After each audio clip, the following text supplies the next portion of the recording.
2 of his 13 made field goals were in the paint. 7-footer. Makes 0 sense. All 3 levels. Buckets after buckets after buckets.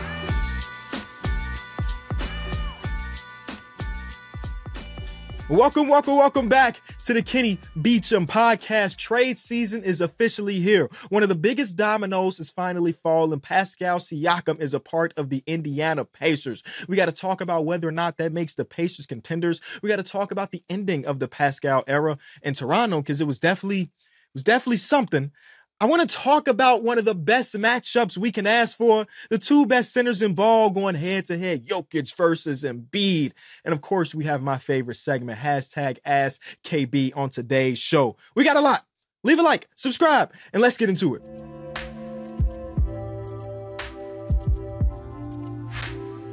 So if you've been living under a rock, here are the details of this trade. Indiana Pacers acquired Pascal Siakam, and they sent out Bruce Brown, Jordan Ward with 3 first-round picks. One of those first-round picks they're owned for 2024. Another one of those first-round picks is a heavily protected, that is the worst of like a Clippers, Houston, Utah, and OKC pick, which is basically like the 25th to whatever pick, and then a 2026 pick too.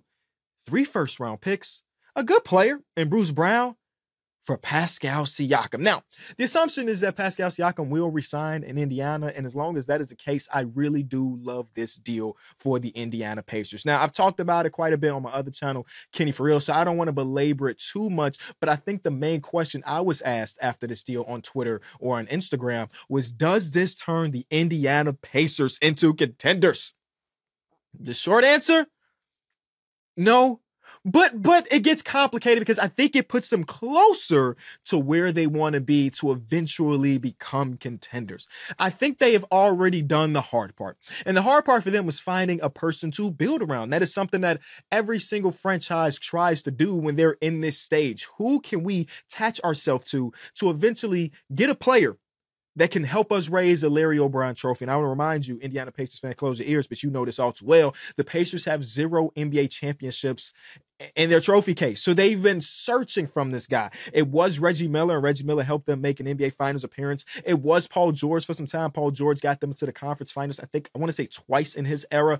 And then people thought it might be Victor Oladipo. Obviously, he dealt with injuries. But right now, the young Tyrese Halliburton has blossomed so much that most people believe that he is a for sure building block piece for an organization. Hell, you're not the best, or you're not the starting point guard, the lead facilitator, the system of the best offense of all time, and not have people talk about you in that certain way. And he has done that. So the question is, now that we have this building block, what can we do to make those pieces around him better? And I've talked about this before. If you're just looking at just the raw talent on these rosters, the Pacers are not a team that has enough talent to put them in a position where they are right now. At least you don't think so on paper. But obviously, they've been able to win a bunch of tough games. They got all the way to the finals of the in-season tournament. And then they had a little down period outside the in-season tournament, just like the Lakers did. I guess the Lakers one is still currently active. But they had a little downtime where they lost a few extra games. And then since then, they have been ramping it up, playing better and better and better. So they have Tyrese Halliburton, who looks like a guy that might be a 10-time All-Star when it's all said and done. What can we do? Well, there's a couple different options. We can draft well, which I would say they've been okay. They're definitely not towards the top of the league, if you ask me, in their drafting ability. But also, if you look at their rotation right now, a lot of the people in their rotation were not people they drafted, but rather they traded for. Tyrese Halliburton, they traded for. Buddy Hield, they traded for. And again, we might talk about in a second, they might trade Buddy Hield too down the line or something. We saw Miles Turner is pretty much the only guy outside of like Nembhard and Benedict Mathurin that were like drafted with this team. The rest is just making good move here, good move there, and boom, you have this roster. Getting back to the original question, does it make them a contender? The answer is no. Now, I have my Eastern Conference teams in different tiers, right? We have the A+ tier or the S tier. These are the teams that I believe are the favorite to win the conference, and that would be the Boston Celtics and the Milwaukee Bucks. The Bucks have had a ton of up and downs this season, and their defense is not as good as I want them to be. If I look at a 7-game series and I'm seeing Damian Lillard and Giannis Antetokounmpo, it's going to be hard for me to pick against that team no matter what the advanced stats really say about the defense, even though it has been better on paper, I guess the eye test hasn't really showed that too much, but those are my top 2 teams in the Eastern Conference as far as winning a championship goes. Then we have that tier number 2, and these teams could definitely make some noise, and if things work perfectly, whether they get some injury luck or get a good matchup, these are teams that could compete for a conference finals or, I mean, I guess if you're in the conference finals, you have a chance to win. Are the 76ers. Now, some of y'all like Kenny, how are they not tier A? And we're going to talk about that later in the show. The Miami Heat, who I'm just giving the utmost respect to because I've watched them do this over the last couple seasons. And though when I watch them, I may not necessarily believe that they've done enough for me to give them the benefit of the doubt in this moment in time. We have the New York Knicks, specifically after the OG Anunoby trade, though they've lost a few games now, they look significantly better. The advanced stats, the eye tests are saying that the OG Anunoby acquisition has been as good as you can imagine. And then the Cavs, who I have a question mark in my notes because I don't know what to make of the Cavs. They lose Darius Garland and Evan Mobley for a significant amount of time. And when that happened, I remember exactly where I was because those things broke like back to back. Darius Garland is out with, I think, a broken jaw. And then Evan Mobley's going to have orthoscopic knee surgery. I'm like, oh, man, this is awful. Well, I guess it's time to trade Donovan Mitchell. That's where my head always goes, and I need to be better at that. I'm always thinking about player movement when I shouldn't be. But since that moment, they have been a phenomenal team. They've won way more games than I could have even imagined. A lot of that is Donovan Mitchell being the star player that we know he can be. A lot of that is Jared Allen stepping back up and looking like the all-star caliber talent that he was a few years ago, and just all of the surrounding pieces stepping up. Like Sam Morrell went from Mr. Irrelevant, and the only reason I call him that because he was the 60th overall pick in his draft class, to now he's like playing real rotational minutes. They played against the Bulls recently. Yeah, I know I watched a lot of Bulls games, even though I probably shouldn't. The last time they played against the Bulls, right after Christmas or right before Christmas, Craig Porter Jr. looked like Andre Miller. And the Bulls lost that game. No Darius Garland, no Donovan Mitchell, no Evan Mobley. The Bulls lost that game. And then now they played against each other again, and they had been playing so well that Craig Porter Jr., the guy that looked like Andre Miller the last time we performed against each other, he got a DNP coach's decision.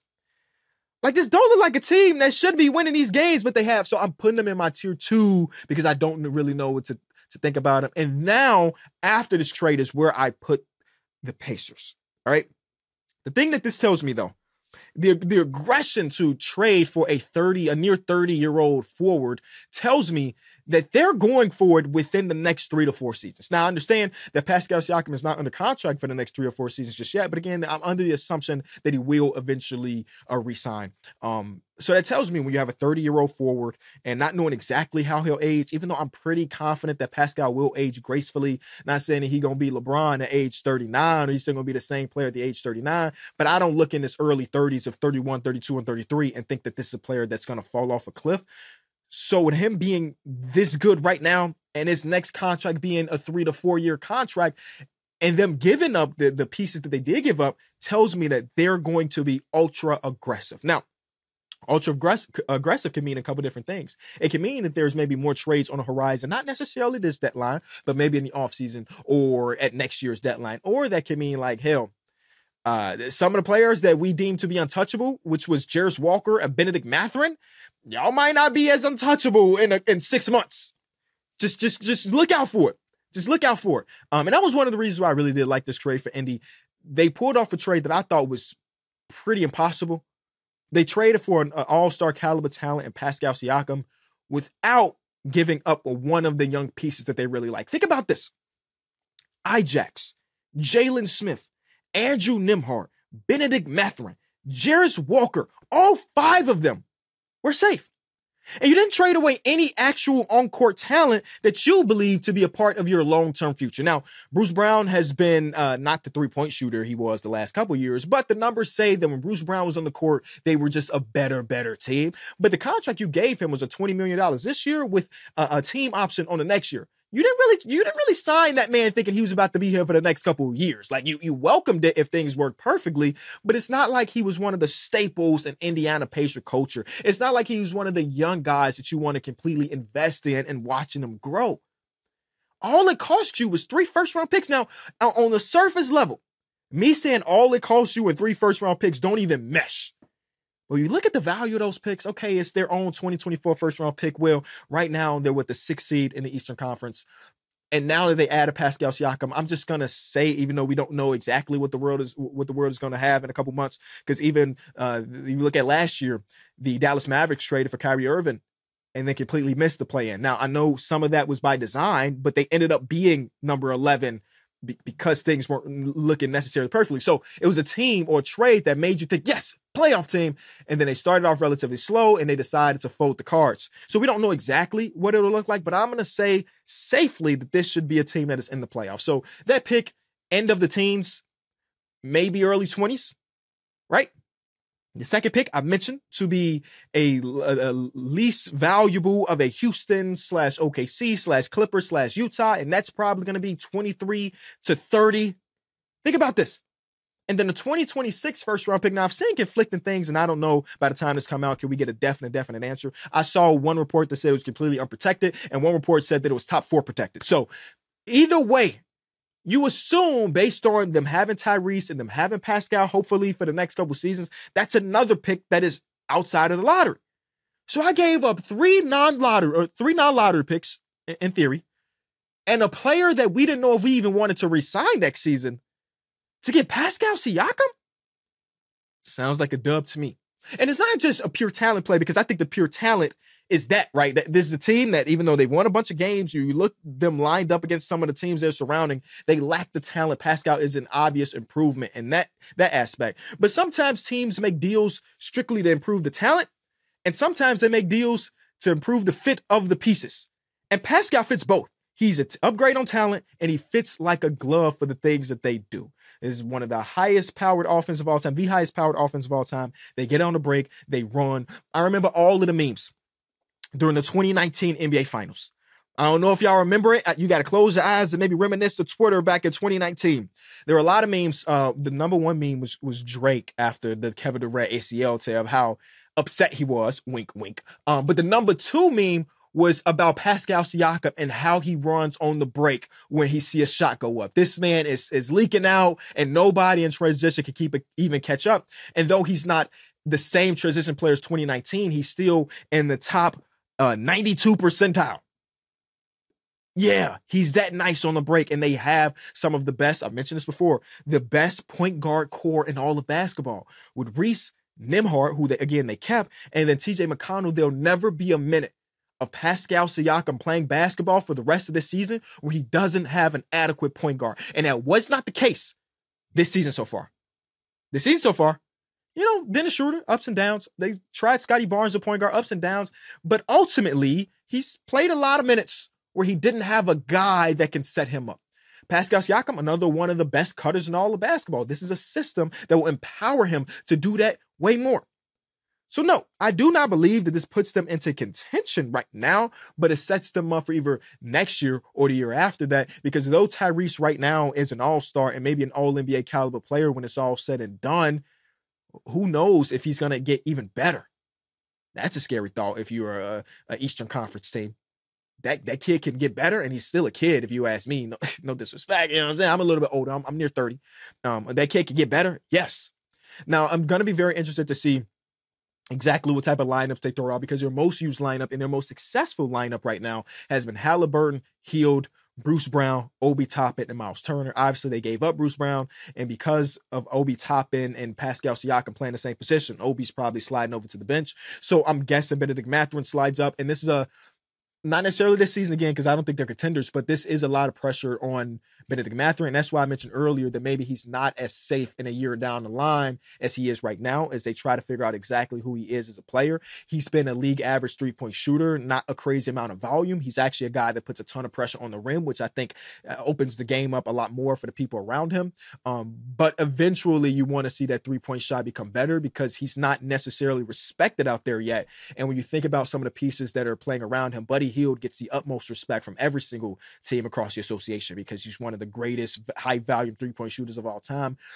Miles Turner doesn't get a ton of respect, but he is a stretch guy.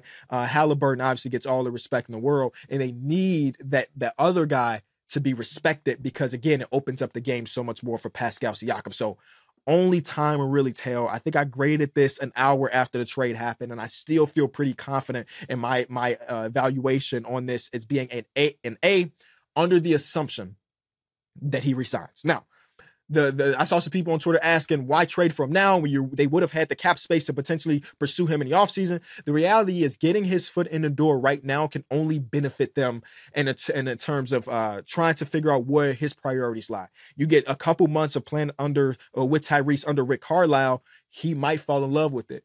When you're going on these free agency visits, you don't really know exactly what's going to happen. You don't know exactly how you would fit with these things, even though the people across the table are pitching to you. Oh, yeah, you with Joel Embiid are going to be perfect. You with Cade Cunningham will be perfect. I'm just trying to think of people with cap space. I don't know. You with this team will be perfect. And now they can say, hey, we don't need to sell you a pipe dream because you've played it for the last couple months. Get familiar with the city and re-sign. And I think that's what you have to do when you're a smaller market team, because signing a player like Pascal Siakam in free agency when you're going against some of the bigger markets in the 76ers or Detroit, which I think is a mid-tier market, but I don't know much about the population of cities in the United States, mid-tier to higher tier, it's just going to be objectively harder when you are in Indianapolis. But now, foot in the door, when you look at Tyrese Halliburton, Paul George signed an extension. Pretty much every star that they've had there has signed an extension or multiple extensions where it feels like it's well ran over there in Indy. Now, Paul George said conflicting things. He did mention that part of the reason why he was traded away from OKC was he wasn't sure whether or not the ownership would try to take the next step.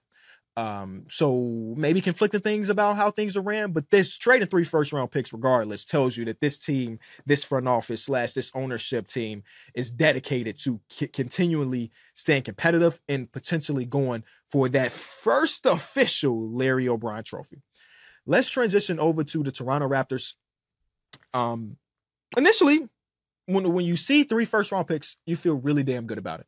Pascal Siakam, an expiring contract. I get 3 first-round picks. That sounds amazing. And that's why when Shams tweeted it out about 16 hours before the actual trade happened, I was like, oh, that trade will happen because 3 first-round picks for an expiring is a haul. And then you start to realize, oh, this pick is maybe not as valuable as you thought. This pick is not as valuable as you thought.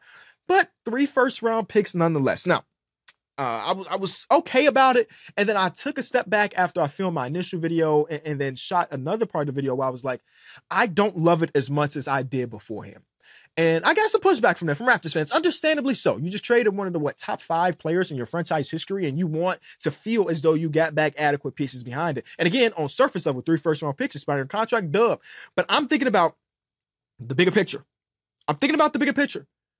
Because these rumors of Pascal, OG Anunoby, Fred VanVleet, we're at the 2023 deadline, where objectively they would have got more on this trade. I went back to look through the archives because that's one of my favorite things to do. Just going back 1 year because I don't remember it too well. I know Kevin Durant trade just changed everything in my mindset about what I remember, what I don't remember. And I went back to the archives, and these were the things that were being talked about with the Toronto Raptors at the deadline last season. Siakam, Freddie, OG, and Gary Trent Jr. were all people that were on the market and were expected to be traded until 48 hours before the actual deadline. And then at the actual deadline, OG Anunoby, according to Mark Spears and Chris Hayes, said that for OG Anunoby, the Pelicans and the Grizzlies had a bidding war revolving around draft compensation. Now, the Pelicans and the Grizzlies weren't very comfortable with giving up actual solidified pieces, so that means no Trey Murphy III. That means, at that case, in that moment in time, it was no Desmond Bane, obviously, but they had a ton of draft picks. The Pelicans had 12, and then the Grizzlies had 7. They were willing to throw 4s. And these are just the reports from Chris Hayes and Mark Spears. These two teams were bidding against each other. And eventually, the Raptors like, you know what? We're going to carry it into next season. And obviously that turned into RJ Barrett, that turned into a menu quickly. You could decide at home, what would you rather have, 3 to 4 for I don't know how many first round picks, or would you rather have RJ and menu quickly? It's up for interpretation. They also tried to field offers for Fred VanVleet. And there were multiple teams that were interested. Now, this report, again, does not say exactly who those multiple teams were, but they're just saying that multiple teams picked up the phone, and instead of trading Freddie for anything, they believed that they could re-sign him in the offseason. Now, I want to give them a little bit of wiggle room there because I don't think they saw the fact that the Houston Rockets would throw Freddie $40 million annually. Like, Freddie might have wanted to stay in Toronto, but if anybody knocks on my door and say, I got $40 million for you, I'm saying yes. I don't care what the organizations. I don't care how loyal I've been to a city for the last 7 years. $40 million annually is $40 million annually. So I want to give them just a little bit of wiggle room there because they couldn't have expected that. Or maybe they could have. I don't know. Pascal Siakam, another person that was high on people's priority list from reports. The Golden State Warriors were very interested in Pascal Siakam for the last 2 seasons. So that's going to this deadline and last deadline, and nothing materialized. Now, part of this is Masai asking for a little bit too much, according to reports. Masai wanted Jonathan Kuminga plus a bunch of draft capital in order to make it happen. Now, the Warriors were like, hell, we don't want to give you a bunch of draft capital. Or right now, Kuminga's untouchable as well. You determine who was winning, who was not winning that. But I just wanted to let you know that there were teams that were actively interested in these people. And instead of trading them when their value was still a season and a half, they traded both of them with half a season under their belt. Now, again, the teams that traded for OG Anunoby's camp, but we believe he'll resign with the Knicks. We believe that Pascal Siakam will resign with the Pacers, but only time will really tell because who knows? Like Freddie got off for $40 million. The Pistons, as desperate as they are, might be willing to throw so much money to a top free agent on the market. So I don't really know. Instead of actually trading the pieces away, this is the interesting part about all of this.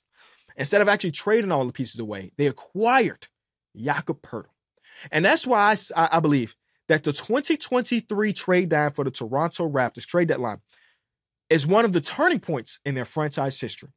We don't know how it will play out. We don't know if Emmanuel quickly will blossom into the player they believe he could be. We don't know if the streak of RJ Barrett from averaging 19.9 points per game on 50, 40, whatever will continue. We don't know who they would draft with those 3 first-round picks, but it is a pivotal year because they neglected to make the trades when a lot of people believe they were going to, and they also gave up a first-round pick to get Jakob Poeltl. Now, that pick is top 6 protected, and the mindset behind it was everybody is saying that the 2024 draft class is awful.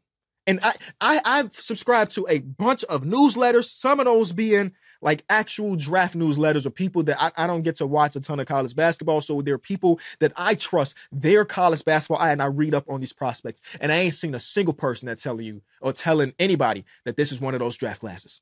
Who knows? Only time will tell. We don't know where these careers are going to go. Even like the 2013 draft class was looked that way too. That was the Anthony Bennett year. It was also the year of Giannis. I'm just saying. It may not be top heavy, but maybe there's a diamond in the rough. We don't really know. But they traded away this draft pick for this season, top 6 protected, because they believe that this draft class was ass. So if this draft class is ass, Masai, and you just acquired 2 picks from this draft class, it's just the math ain't mathing.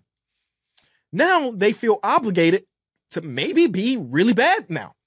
Is this the turn of the tank season? Now, Scottie Barnes' net rating without Pascal Siakam this season is a minus 10.46 in 447 minutes. Let me say that again. Scottie Barnes' minutes without Pascal Siakam as his running mate is a net rating of minus 10.46. Obviously, that's awful. But also, the Raptors aren't a very good basketball team in the same sense. So I'm not saying it's a Scottie problem. I'm just saying in general, the success that they had seen, because when they were playing together, they had like a net neutral. It was like a 0 point something. But the success that they had seen was those 2 players playing together. And now we're not going to get that. And maybe that's by design. Because with their pick being top 6 protected, they kind of needed to end up in that top 6. And right now they're sitting perfectly at 6 when it comes to odds, but you know the odds are flattened. 6 odds don't mean you getting the 6th pick. It could mean you get a top 4 pick for all we know. But we have teams like Detroit, San Antonio, Washington, Charlotte, and then the Blazers. Those are the 5 teams ahead of them, and at least 4 of those 5 teams are cemented themselves as awful. And then now they got the Memphis Grizzlies on their butt, and the Grizzlies have lost everybody. Ja Morant, Marvin Bagley, Marcus Smart, Steven Adams has been out. Brandon Clark is gone. Like they have lost Desmond Back. They've lost everybody. Shout out to Gigi Jackson. He's been amazing. I love watching Gigi hoop. But that's a team that could end up with a worse record than you. So you kind of need that pick to hit. Because now if you keep the pick and it ends up being top 6, then that pick conveys to next year completely unprotected. So it's like no matter what, that pick is going to convey to the Spurs. And actually, I might be willing. Whoa, it's not in my notes, but I'm just thinking. I might be willing to give up this year's pick, our own at least, because again, you have 2 more coming in, even though they're going to be in the 20s or the late teens. Because the 2025 draft class has people like Cooper Flag and a couple other people that maybe not generational, but people can see being stars in his league. And while the 2024 class may not have that, I might be like, hell, keep the pick. I want it to fall to 7 because next year we might be extremely awful. And now we got the first pick. Only time will tell again. Only time will tell. But yeah, that deadline, that 2023 deadline, in 6 years, we will look back and we will say, man, they fumbled, or man, Masai is playing his own game. And we just a part of it. The last thing I kind of want to talk about and with this trade is the weird ending of the Pascal Siakam era in Toronto. Now, again, I mentioned that Pascal is one of the maybe top 5 players in your franchise history. In no specific order, you got Vince Carter, you have Kyle Lowry, you have DeMar DeRozan. You got do you want Bargnani on that list? I don't think you do. Chris Bosh. Oh my God, Chris Bosh. I'm sorry. Chris Bosh is on that list. And then you probably have Pascal Siakam being the second option on the championship team. And I went back and looked at some of those numbers from the 2019 run. Pascal was phenomenal. Like, they were like third and like duos to score the most amount of points in an NBA Finals. Crazy. Like, they were like third or fourth. And that might have changed because, again, we're talking 2019. But anyway, here are some things that happened in the last just a couple months of the ending of the Pascal Siakam era. Now, this is when Masai Ujiri was introducing Rajakovic to the media. Masai said this: "We do believe in Pascal. We believe that a lot of our players didn't play the right way last year, and we want to see them play the right way." I don't know. He also said, "We were selfish, and we didn't play the right way." Now, if you were watching Raptors basketball games last season, you absolutely know that Nick Nurse had to go. It was a stagnant offense. It was not very pretty. And Darko Rajakovic is a guy that has been known as a free-flowing, European-minded coach where it's like, we going to pass, we going to cut. And that you can see that this season. Unfortunately, they don't really have the personnel to kind of fit Darko's mindset just yet. And maybe this is part of them building that team around his mindset. But they said, Masai said that the team plays selfish. Right? Now, that raised some eyebrows across the association because you mentioned Pascal Siakam in the beginning as far as you believe in him. And the thing that prompted this is they were talking about him potentially getting an extension. So he's asked about extending Pascal. And he said, yeah, we love Pascal. But you know, a lot of people were selfish last year.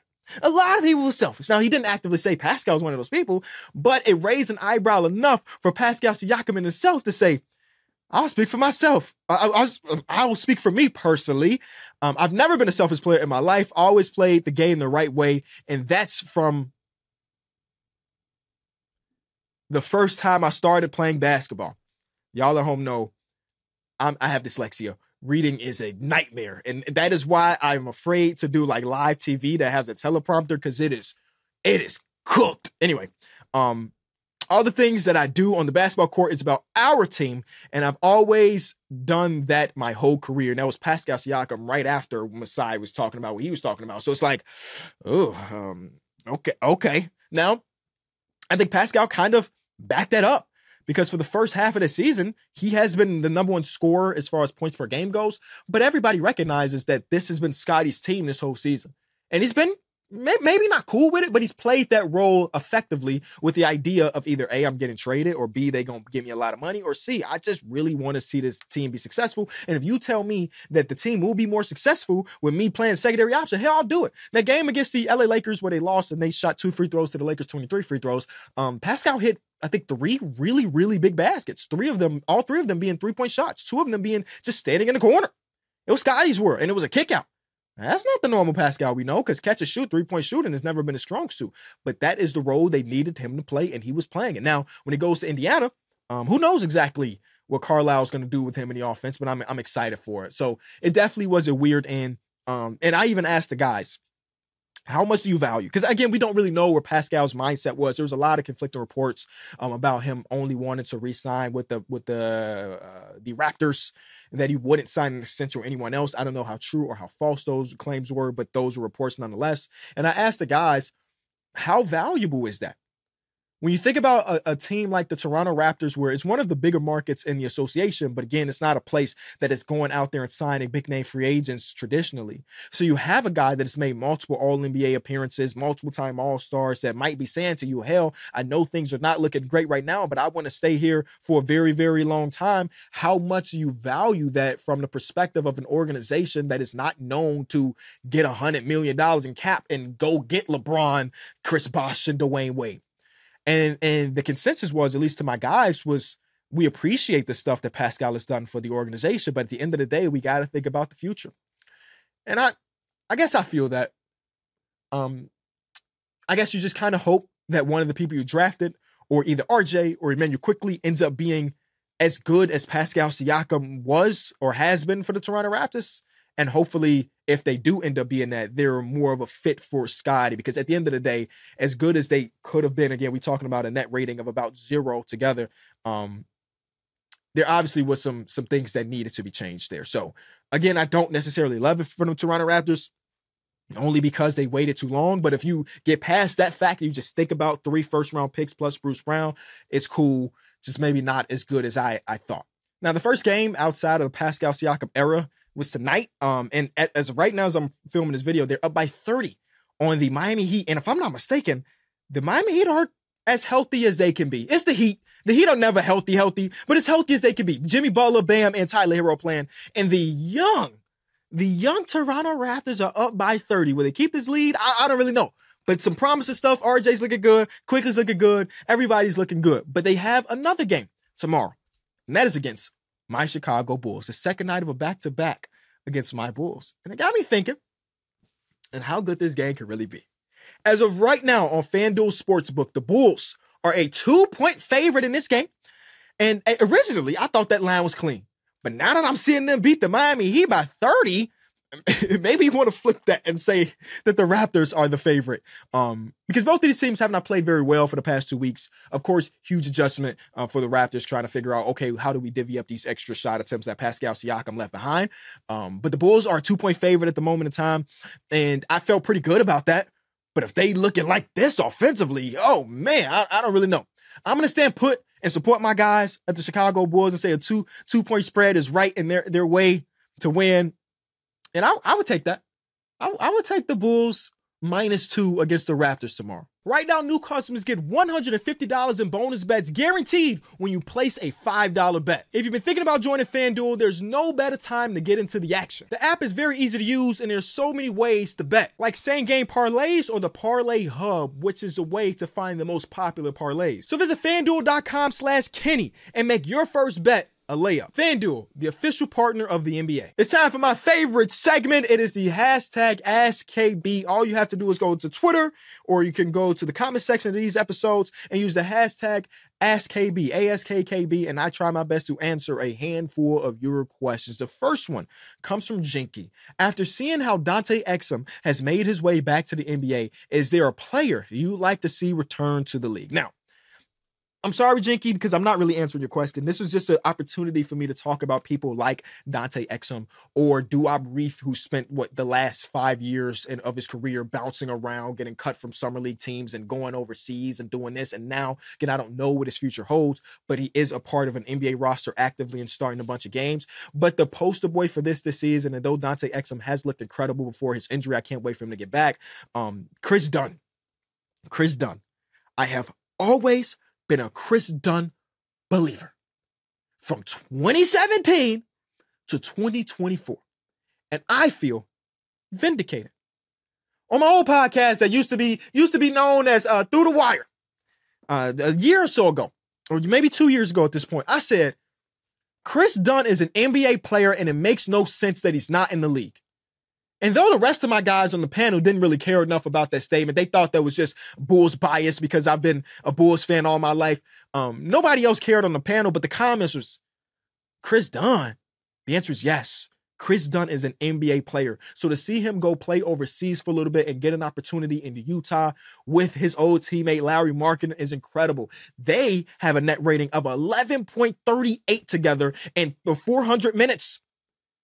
Like this is a dream. So I love to see guys, because these are Dante Exum and Chris Dunn careers look pretty damn similar when you think about it. Drafted as high as they were. I think, were they both number 5 pick, number 4, number 5 pick? Ended up on an organization that wasn't very good. Dante Exum, of course, being Utah. And then Chris Dunn ended up in Minnesota for a year, then in Chicago under Jim Boylan. They didn't really have the opportunity to be the players that they could have been. Both of them went alternative routes, ended up overseas. And Dante Exum, before he came back over here, they were saying he was looking amazing. Obviously, I don't get a chance to watch a bunch of EuroLeague basketball, but they were saying he was looking phenomenal. And I trust the people that were saying that. They was like, when he comes to the league, he's going to be an impact player. Now, he's not going to be the Dante Exum that a lot of people thought they were going to get when he was drafted, but as far as being a real rotational piece and helping a team win, he's been that. And they told me he was going to be that. And Chris Dunn being back is just phenomenal. I wish him nothing but the best. You know, he got another contract. It's just so great to see.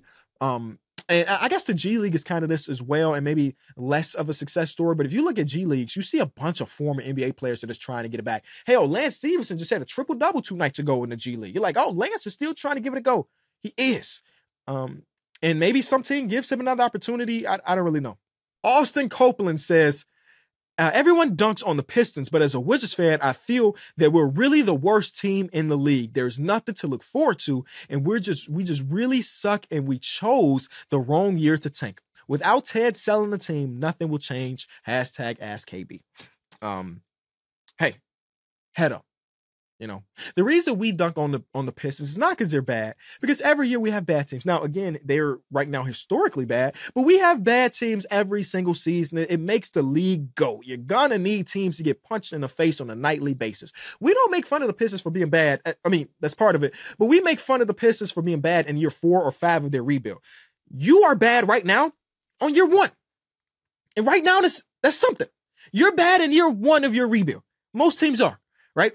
The fact that you guys have decided to do the rebuild, it's like something nobody ever saw coming. I don't want to rub this in your face, but I've talked about this before, that in the Anthony Edwards draft, when the Minnesota Timberwolves had the first overall pick, the Timberwolves did not want to draft Anthony Edwards. Not that they had anything against him, but they wanted to go get a guy that was already already established in the association. They called up the Washington Wizards and said, hell, we got the first overall pick for Bradley Beal. And that regime said, hell no, click.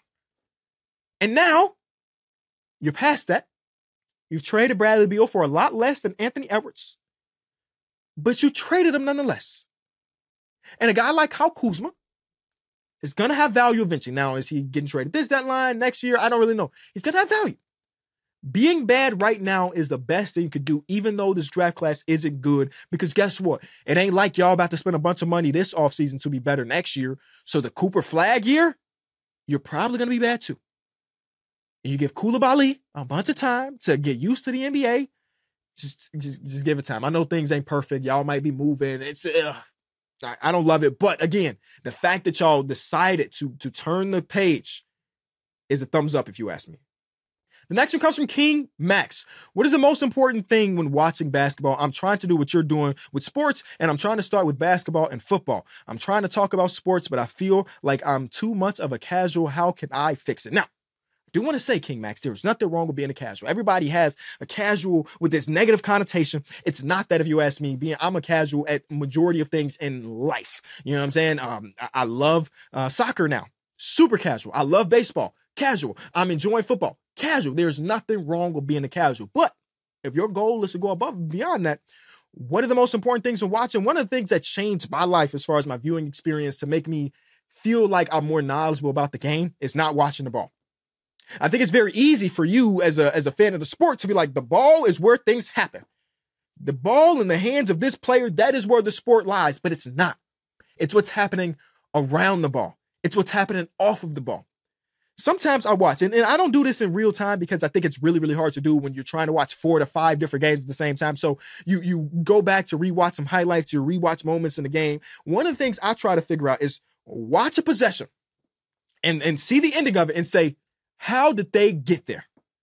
Did the defense do something to make them take a bad shot?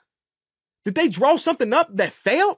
Like, how did we get to that spot? And I think once you start looking at the game that way, it opens up your mind a little bit more to what players are really good at versus what players are really bad at. Is this big? Actually, is not very good at setting these down screens.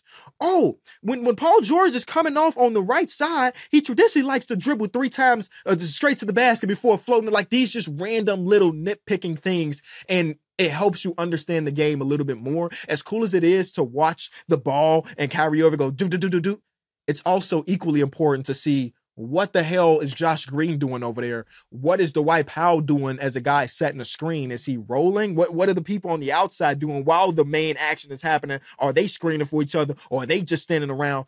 Those are the things that kind of elevate it. And then I would also say consume the game outside of your eye, like outside of watching the game. Find some respected writers and reporters that you like. Go get some subscriptions to some of the numbers places. And though I don't believe that advanced analytics is the end all be all, they help you a little bit when it comes to talking about the sport and being more familiar with the sport.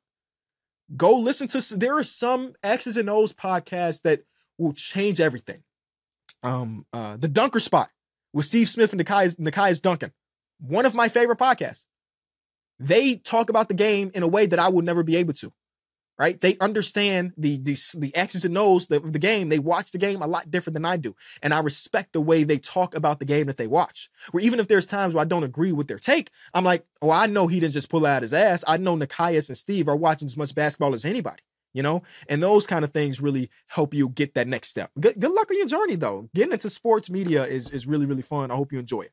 All right, so earlier in the episode, I was talking about the tiers, the Eastern Conference tiers. I mentioned Boston and Milwaukee up top, and I mentioned the 76ers, Heat, Knicks, Pacers, and Cavs in the second tier. Now, a lot of y'all might be looking at me and like, Kenny, the 76ers are not tier 1, and personally for me, as of right now, no. And we're going to talk about why. The other night, we saw the matchup of Nikola Jokic and Joel Embiid. Now, every single year, I'm really excited for this matchup. Last year, we got another phenomenal game. The second one didn't happen because I want to say Joel Embiid missed the game in Denver. He's played all of the games in Philly, and well, not all of them. Most of the games in Philly when these two teams match up against each other, not many of the games in Denver. This is a matchup I could not be more excited for because of the way the game really goes. Until you get a good old-fashioned center versus center, it's kind of rare that the star player is guarding the star player. When you see like at least in their respective primes, a Russell Westbrook, Steph Curry matchup, there will be times that they're guarding each other, but we got Andre Roberson. Go guard Steph Curry. You know what I'm saying? We got Klay Thompson, or I don't really know, HB. Who the hell was guarding Russell Westbrook when they were going against each other in those playoffs?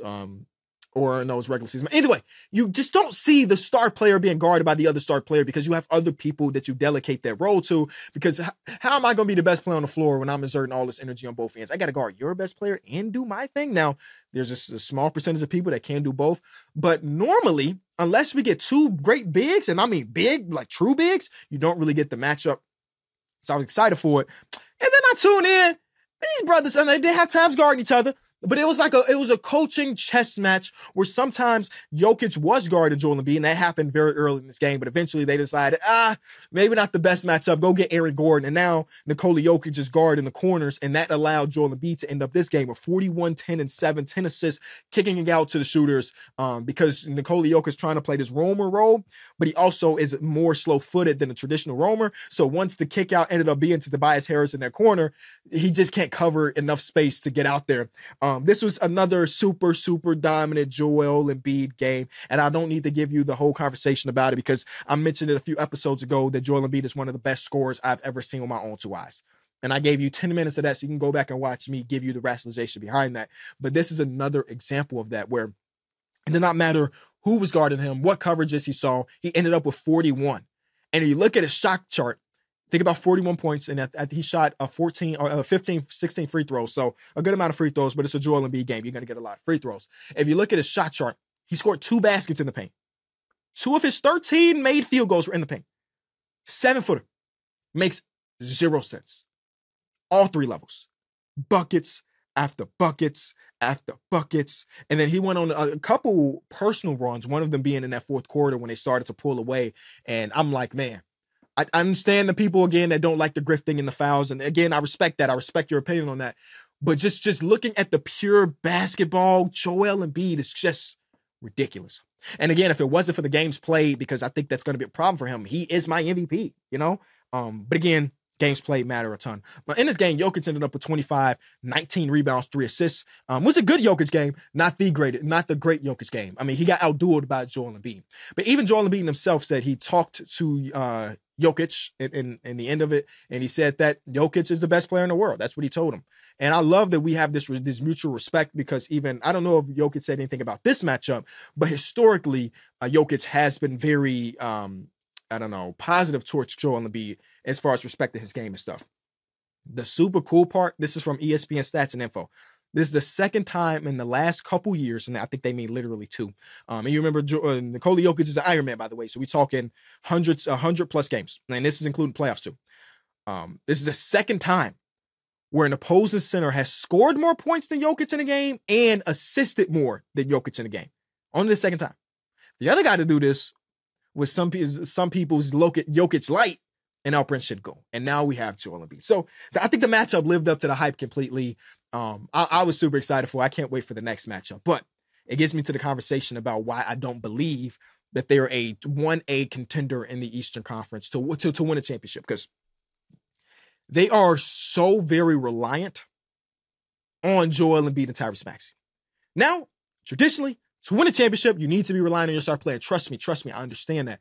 But I believe that they're maybe a little bit too reliant on them compared to other champions in the past, right? Jamal Murray and Nikola Jokic both had stellar playoff runs. And I believe, again, the sample size of Joel Embiid in the playoffs tell me that maybe I shouldn't believe this, but I believe that we could get a nice run between Joel Embiid and Tyrese Maxey. But 3 through, let's say, 8 or 9, depending on what type of rotation they really run, I don't have as much confidence in them as I did in Aaron Gordon and Kentavious Caldwell-Pope, hell, and even Bruce Brown. I love Nicholas Batum's role on this team. He has been one of my favorite role players for a very long time. I love his role in the team. They even had to play in the corner where it's the end of the shot clock. He gets the pass all the way up here. He's the no-dip king. No matter where he catches the ball, he could get it up there and get it in. But I don't really trust Tobias Harris, even though he's having a good season. I don't trust anybody else. While the other teams to compete for a championship / win championships may have the 2 top stars up top, but their tier 2 players are also really reliable, and I just don't feel like they have that just yet. Shams said on Run It Back, friend of the show, Shams, said the 76ers will be active at the trade deadline, but they're not pursuing the big names of DeJounte Murray, Zach LaVine, and Pascal Siakam. Obviously, this is before Pascal got dealt today.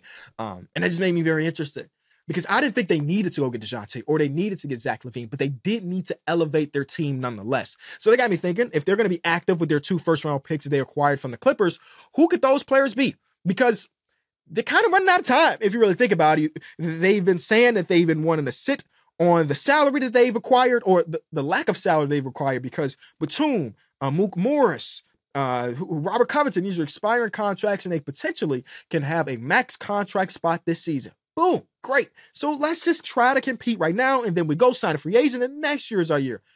Well, Kawhi Leonard just signed his extension. Paul George is in heavy talks for an extension. You're not bringing back James Harden, obviously. Pascal Siakam just got traded to Indianapolis, and again, we don't know just yet, but they seem to be confident they can re-sign him. So this free agency class is getting worse and worse by the day.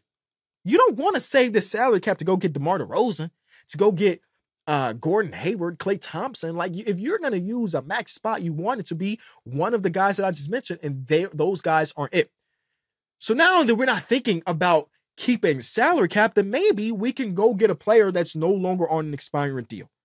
And I looked across the league. I scoured the association of people that could potentially be gettable with 2 first-round picks plus salary filler, even if that means that next year we don't have, or this offseason, we don't have as much money. Here are the names I came up with.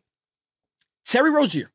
Now, I mentioned I do not like small backcourts, and Terry Rozier and Tyrese Maxey would be one of the smaller backcourts in all the association. But Terry Rozier is having such a good season, and having another creator for himself and for his teammates on this team goes a very, very long way. I don't think it's a perfect fit because he's undersized, and so is Tyrese Maxey, but I like it. Maybe Terry Rozier is not a starter, even though you might have some trouble convincing him of that because he's having a phenomenal season for his standards. The next guy is Malcolm Brogdon. Malcolm Brogdon is like one of the swing players for me. If he gets traded to the Knicks, I feel really good about the Knicks. If he gets traded to the 76ers, I feel really good about the 76ers. He is taller and bigger than Terry Rozier, but he also has experience with being an off the bench player, where just having another ball handler outside of Maxey slash Patrick Beverly goes a long way. He's obviously been a good defender in his career. He's been a great catch and shoot player and just an overall great vet. And the last one, even though this guy has been rumored to not be on the market, is Bojan Bogdanovic. He is actually an expiring, if I get this right. So maybe you could trade for Bojan Bogdanovic and also keep that cap space for somebody else. But it's kind of dry out there.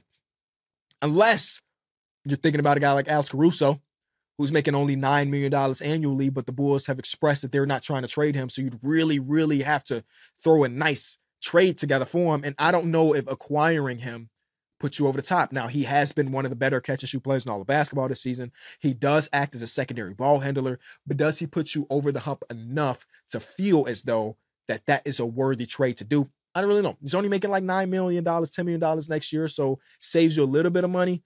But I do believe that they could use another creator. And with them being active and Daryl Morey being the madman that he is, I think that they're going to get somebody. It's just a matter of who it is and at what price. So before we get out of here, we got to have Greg's eye test takes. Again, I read through all of the comments. And you know what? I'm going to start tallying how many people agree with Greg and how many people agree with me on these takes. But let's get Greg in here. First one. Bojan Bogdanovic could be the third option on a championship team. At this age, I'm going to say no. If we was talking 2018, hell yeah, I'm with you. I don't know. I guess I can't look at him being a big piece on one of the worst teams of all time and think that he can switch over to another team and be the third option and be the swing. But also in the last segment, I just mentioned I kind of like him with the 76ers, which will put him as the third option. So maybe you're right, maybe you're wrong. I'm going to just say a tentative no. But I do think he's a dynamic scorer. He's an underrated passer. He's definitely past his prime as a defender. I remember the series versus the Cavaliers back in the day where he had the LeBron assignment. And though LeBron is LeBron, it was a lot of possession there. You're like, okay, Bojan. But again, I think I'm going to have to disagree. CJ McCollum is the best player still actively playing to never make an All-Star game. I believe that's the case. As long as we're getting rid of like the guys that are in year 2 or year 3 that haven't had opportunity. But if we're talking like actual veterans, yes, I think that CJ McCollum, when it's all said and done, because no disrespect, I don't think he's going to get one before his career is over. He will go down as one of the top 3 non-all-star players of all time. Like for a long time, there was Mike Conley, and then Mike Conley got his. Shout out to Mike.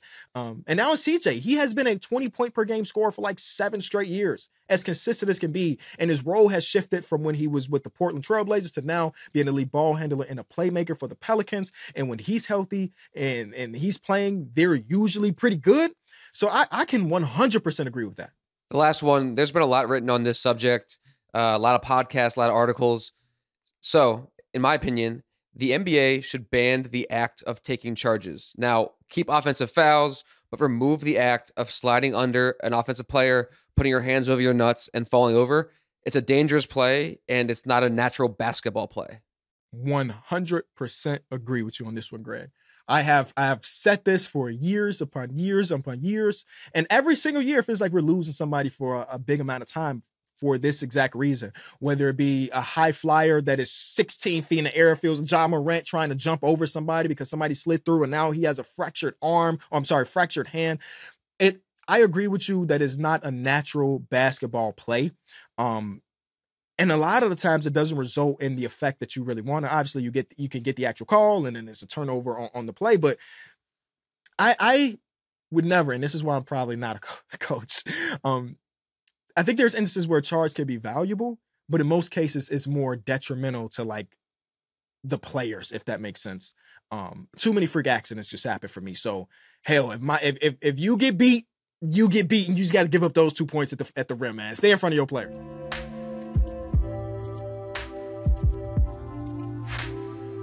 I know that last one's going to be a controversial one, but it's always a fluid conversation. You let us know in the comment section what you believe about that, what you believe about the big trade that happened, the Jokic versus Joel Embiid, any of the Ask KB. I'm always in the comment section, and I'm always reading, and I appreciate y'all, man. I'll see you in a couple days. Maybe there's another trade. We don't really know. I guess we'll see when we get there.